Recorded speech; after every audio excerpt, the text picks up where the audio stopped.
Hello, എല്ലാവരും സുഖമായിരിക്കുന്നോ? നമുക്കിന്ന് ചക്ക വരട്ടിയാലോ? ഈ വർഷത്തെ ആദ്യത്തെ ചക്കപ്പഴമാണ് കേട്ടോ.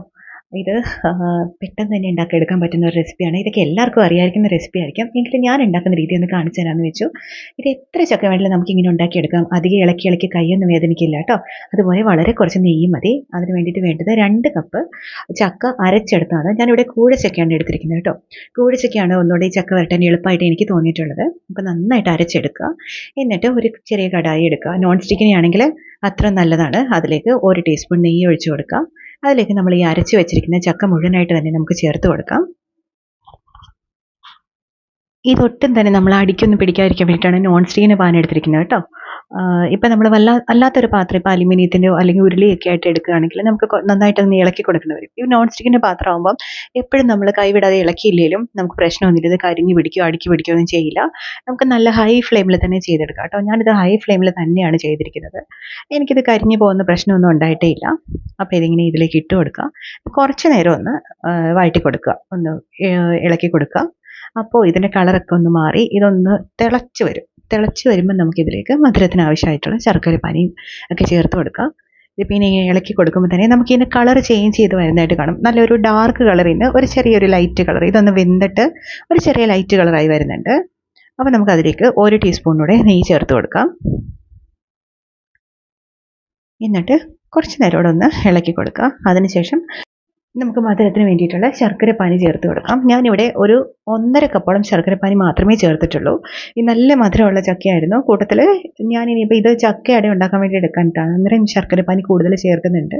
അതുകൊണ്ട് തന്നെ ഞാൻ ഈ ഒരു തവണ ചേർക്കുമ്പോൾ ഇതിലേക്ക് ആകെ ഒരു 1.5 കപ്പ് കുറുകിയ ശർക്കരപ്പാനി മാത്രമേ ചേർക്കുന്നുള്ളൂ. ഇതിലേക്ക് ഞാൻ ഒരു ടീസ്പൂൺ നെയ്യും കൂടി ഒഴിച്ചു കൊടുത്തിട്ടുണ്ട്. ഇതിപ്പോൾ 3ാമത്തെ ടീസ്പൂൺ നെയ്യാണ് കേട്ടോ. ഇതിലേക്ക് ശർക്കരപ്പാനി ചേർത്ത് കൊടുക്കുകയാണെങ്കിൽ നന്നായിട്ടൊന്ന് ഇളക്കി കൊടുക്കുക.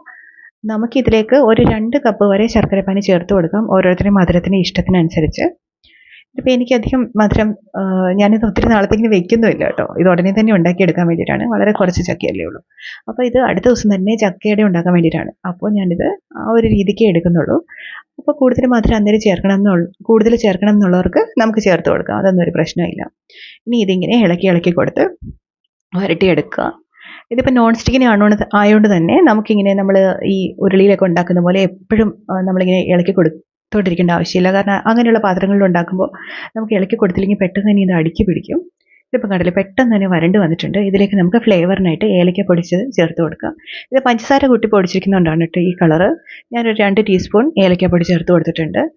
ഇതിലേക്ക് ഞാൻ ചുക്കോ ജീരകമോ ഒന്നും ചേർക്കുന്നില്ല. ഇഷ്ടമുള്ളവർക്ക് വേണമെങ്കിൽ ചേർക്കാം കേട്ടോ. ഞാനിത് 2 ചേർക്കുന്നില്ല. നമ്മൾ അടയൊക്കെ ഉണ്ടാക്കുമ്പോൾ ജീരകപ്പൊടി ചേർത്താലും മതിയാവും.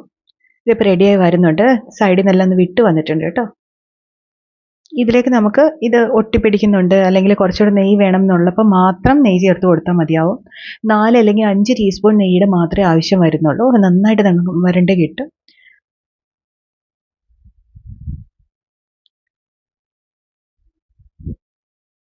ഇത് കണ്ടില്ലേ, നല്ല കളറെല്ലാം മാറി ഇപ്പോൾ നല്ല മണമൊക്കെ വരുന്നുണ്ട് കേട്ടോ.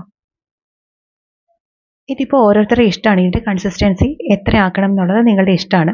ചിലവർക്ക് ഇത് നല്ല കറുത്ത് നല്ല ജൂയി ആയിട്ടിരിക്കുന്നവരെ വരട്ടിയെടുക്കുന്നതായിരിക്കും ഇഷ്ടം. എനിക്കിത് ഇത്രയൊക്കെ പാകമാണ് ഇഷ്ടം കേട്ടോ. എനിക്കിതിന് വേണ്ടിയിട്ട് ആകെ എടുത്തിരിക്കുന്ന ഒരു 20 മാക്സിമം 20 മിനിറ്റ് എനിക്ക് എടുത്തിട്ടുള്ളൂ ഇത്രയും ചക്ക വരട്ടി റെഡിയാക്കി എടുക്കാൻ വേണ്ടിയിട്ട്. ഇതിപ്പം എനിക്ക് പാനിയിൽ നിന്നൊക്കെ വിട്ട് എനിക്കിതിങ്ങനെ മുറിച്ച് മാറ്റാം. ആ പാകത്തിനാണ് ഞാൻ എടുക്കുന്നത്. ഒത്തിരി അങ്ങ് ബ്ലാക്ക് കളറിലാക്കുന്നില്ല. കാരണം ഇത് ഒത്തിരി നാളത്തേക്കിന് പ്രിസർവ് ചെയ്ത് വെക്കുന്നില്ലല്ലോ. നിങ്ങൾക്ക് ഒത്തിരി നാളത്തേക്കിന് വെക്കാനാണെങ്കിൽ ഒരു 10 മിനിറ്റ് കൂടെ കൂടുതൽ, ഒരു അരമണിക്കൂർ ഇങ്ങനെ വരട്ടി എടുക്കുകയാണെങ്കിൽ നല്ല ബ്ലാക്ക് കളറിൽ കിട്ടും. അത് നമുക്ക് എത്ര നാൾ വേണമെങ്കിലും സൂക്ഷിച്ച് വയ്ക്കാം. ഇതും വെക്കുന്നതിന് കുഴപ്പമൊന്നുമില്ല, ഫ്രീസറിൽ സൂക്ഷിച്ചാൽ മതി. പക്ഷെ ഞാനിതിപ്പോൾ നാളെ ഉണ്ടാക്കാൻ വേണ്ടിയിട്ടായതുകൊണ്ട് തന്നെ നിർത്തുകയാണ്. ഇതിങ്ങനെ മുറിച്ചെടുക്കാം. നമ്മുടെ തവിയിൽ നിന്ന് ഇങ്ങനെ ഒന്ന് കാണിക്കുകയാണെങ്കിൽ താഴോട്ട് ഇങ്ങനെ വീണ് പോകും. ആ ഒരു പാകമാകുമ്പോൾ നമുക്ക് തീ ഓഫ് ചെയ്യാം. എന്നിട്ട് ഇങ്ങനെ ഒരു പാത്രത്തിലാക്കി ഒരു സ്പൂൺ കൊണ്ട് മുകളിലൊന്ന് ഒന്ന് സ്മൂത്ത് ചെയ്ത് കൊടുക്കുകയാണെങ്കിൽ നല്ല തിളങ്ങിയിരിക്കുന്ന ചക്ക വരട്ടി റെഡിയാവും. അപ്പോൾ വീഡിയോ എല്ലാവർക്കും ഇഷ്ടപ്പെട്ടെന്ന് തോന്നുന്നു. ഒരു കൊച്ചു വീഡിയോ അല്ലേ. ഇപ്പോൾ ചക്കയുടെയൊക്കെ സീസണാണ്. എല്ലാവരും ഒന്ന് ട്രൈ ചെയ്ത് നോക്കുക. ചക്ക വരട്ടുന്നത് ഇനി വലിയ പാടൊന്നും ഉണ്ടാവില്ല കേട്ടോ.